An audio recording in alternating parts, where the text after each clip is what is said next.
Bom dia, sétimo ano B. Tudo bem com vocês, meus queridos? Espero que sim. Vamos para mais uma semana de atividades.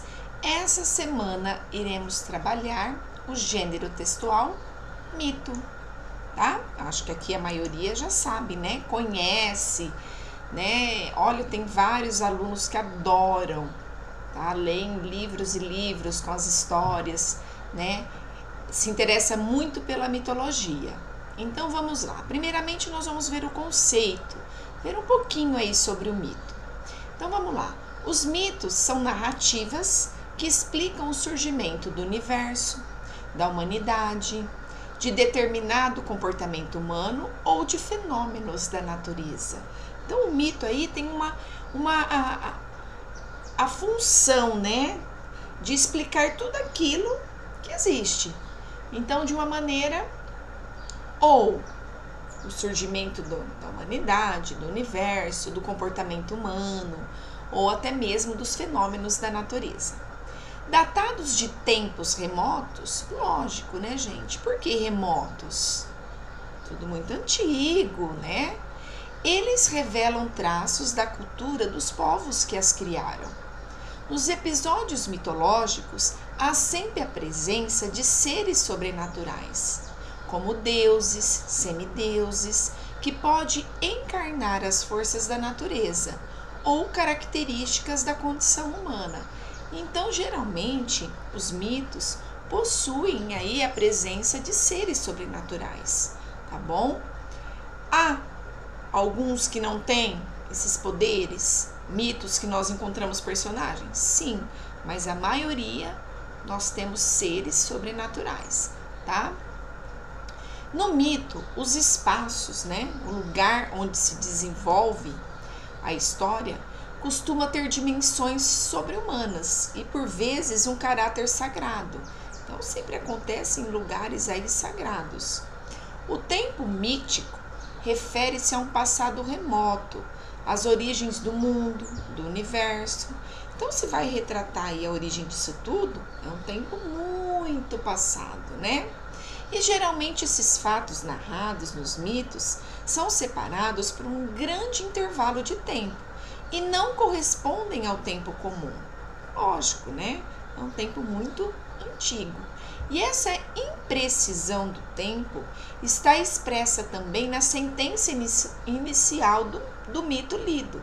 Então sempre começa há muitos anos, há muito tempo, porque são tempos muito remotos, né? Antigos. Os mitos se originaram da tradição oral, então eram muito contados de geração para geração. Bom, então veio na prática e na tradição oral, depois que foi passado para o papel. Tal prática garantiu que muito tempo depois eles pudessem ser registrados por escritos. Então, depois de muito tempo, foi passado isso para o papel, tá bom? Nas narrativas míticas, o registro costuma ser mais formal e com um tom grandioso. Lógico que por que mais formal? Sempre obedecendo às regras da língua portuguesa, tá bom? Os textos. Dessa forma, o registro contribui para a caracterização das personagens mitológicas. Então, quais personagens mitológicas? Heróis, deuses e semideuses. Então, eu trouxe hoje para vocês um exemplo de um mito que se chama As Asas de Ícaro, tá? Vocês vão ler esse texto com bastante atenção, é bem legal, tá? Ele conta a história aí de um pai e um filho, Dédalo e Ícaro, tá? Eles foram presos num labirinto devido a um fato, uma situação que tinha acontecido anteriormente. Quem quiser pesquisar, né, com o Minotauro, pode ver que tem até aqui, ó, um Minotauro lutando aqui. Tem a imagem, quem quiser pesquisar esse fato anterior que deu origem aí à prisão do pai e do filho. E eles ficaram presos nesse labirinto. E como eles iriam sair? Então o pai falou para o filho, tá? Impossível nós procurarmos o caminho, vamos ficar aqui tempos, não vamos conseguir. Nós temos que sair pelo céu, pelo ar. O filho falou, como? Aí o pai teve a ideia de criar o quê? Asas. Então o que ele fez? Ele pegou, espenou, né, algumas aves para pegar as penas, criou uma armação, tá? E criou aí essa asa. E ele viu que tinha dado certo. Aí criou uma para o filho também. Então, aí no dia, né, que eles iam fugir, eles foram no ponto mais alto do labirinto. Só que ele instruiu, o pai instruiu o filho. Falou, quando nós sairmos, pularmos, começarmos a voar, você não pode voar muito alto, se aproximar do sol. Por quê? Porque vai derreter a cera, as penas vão começar, né, a se desprender e poderá ter uma queda. Tudo bem, ele instruiu todo filho. E o que aconteceu? Quando eles voaram, né, o filho se sentiu totalmente na liberdade, né? Ele ficou encantado e ele acabou se esquecendo de toda a instrução do pai, né? Até desobedecendo. E começou a fugir dos olhos do pai. Voar alto, alto, alto. E o pai não conseguia mais ver o filho, tá? E aí o final dessa história, o pai percebeu que o filho tinha caído no mar, tá? Tinha ocorrido esse acidente. Mas e o final da história? Não vou contar. Vocês vão ler todo esse texto para saber o final também dessa história, tá bom? É isso aí. E aí, eu trouxe aqui para vocês as questões para vocês resolverem, tá bom? Só responder no caderno. 1. Para fugir com o filho do labirinto, Dédalo fabrica um par de asas para ele e outro para Ícaro. Por que ele busca uma saída pelo céu? Já até comentei. Com que finalidade ele usa penas de aves nas asas que faz? Por quê? Por que geralmente a pena, a sua leveza, não sei, né? 2. Se Ícaro, como Dédalo, se concentrasse apenas em seu objetivo, que era sair de Creta, né? Onde estavam ali presos, provavelmente não teria tido um final trágico. O que desviou Ícaro de seu objetivo principal? B. Que sensação a personagem teve durante o voo? Então, o filho teve uma sensação aí, ó. Vocês vão falar qual foi essa sensação e vão retirar do texto um trecho que comprove a sua resposta. 3. Mitos são histórias que expressam o modo como determinado povo vê o mundo. Transmitidas oralmente, são narrativas que explicam fatos e fenômenos para os quais não há uma explicação lógica. Cada povo e cada cultura tem seus próprios mitos e tradições. Então, cada povo tem seus mitos, suas tradições. De que cultura faz parte o mito de Ícaro? Qual cultura? Tá? Essa história vem da onde? Tá bom? A cultura de que povo? 4. Segundo os estudiosos, há 3 grupos de mitos. Então, temos os 3. Qual grupo pertence a essa história Asas de Ícaro? Qual? A primeira aqui, a segunda ou a terceira bolinha. Vocês vão copiar e vão justificar o porquê que vocês acham. 5. É comum haver nos mitos seres sobrenaturais, como eu já disse para vocês quando eu expliquei. Deuses, semideuses, monstros, tá? Com forma assim de bicho, metade gente. Seres humanos com poderes especiais. E que ser sobrenatural é mencionado nesse texto que nós acabamos aí, né, que eu acabei de explicar e vocês vão ler.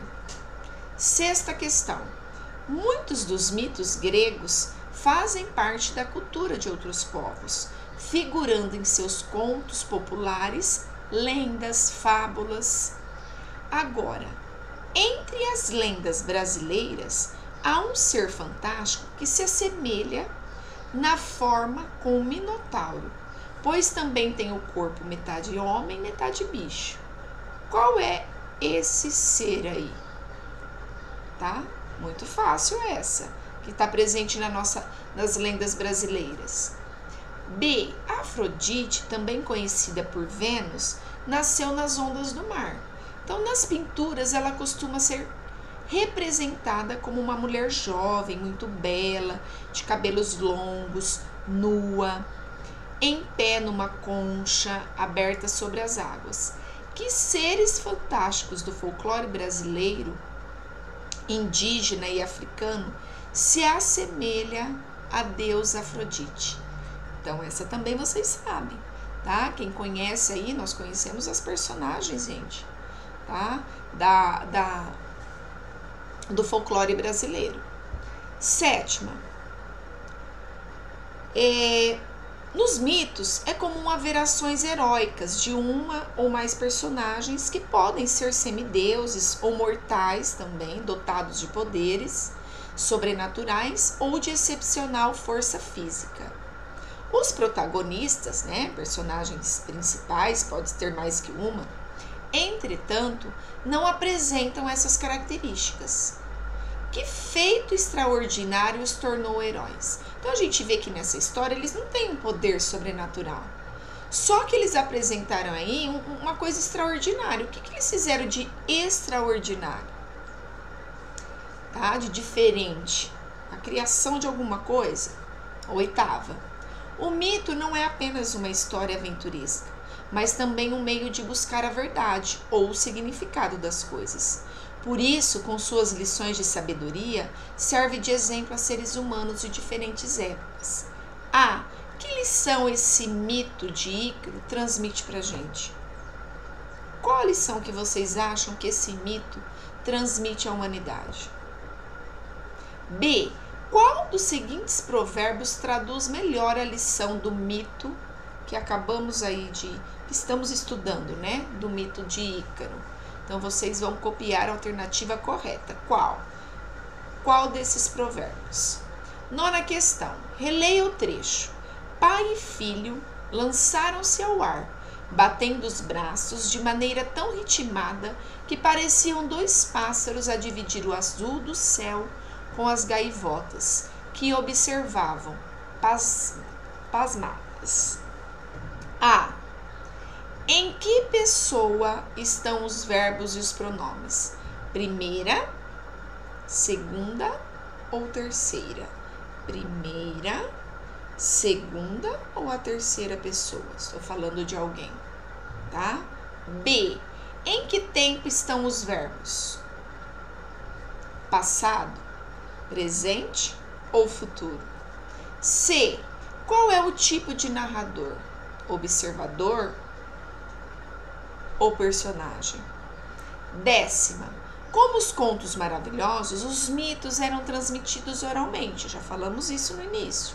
Depois que eles passaram a ser registrados por escrito, por poetas e prosadores, e começaram a ser publicados em livros, jornais, revistas, tá? E nos dias de hoje também digitalizados em sites na internet. Tanto que eu falei, se vocês quiserem pesquisar sobre o Minotauro, o episódio, a luta que houve, tá? Entre o Minotauro aí, que causou a prisão do pai e do filho, podem pesquisar também.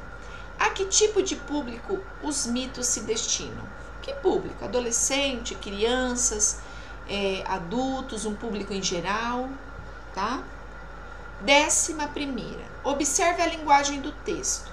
Qual que é a variedade linguística empregada? A padrão ou a não padrão? Está obedecendo todas as regras da língua portuguesa para ser a variedade padrão? Ou a não padrão? Tá? Então, pessoal, essas são as atividades. Tem que ler o texto para vocês lerem aí, verem os detalhes da história, tá? Que é bem legal desse mito. Qualquer dúvida, estou à disposição, podem me chamar no WhatsApp, tá bom? Uma boa semana, bons estudos e um beijão.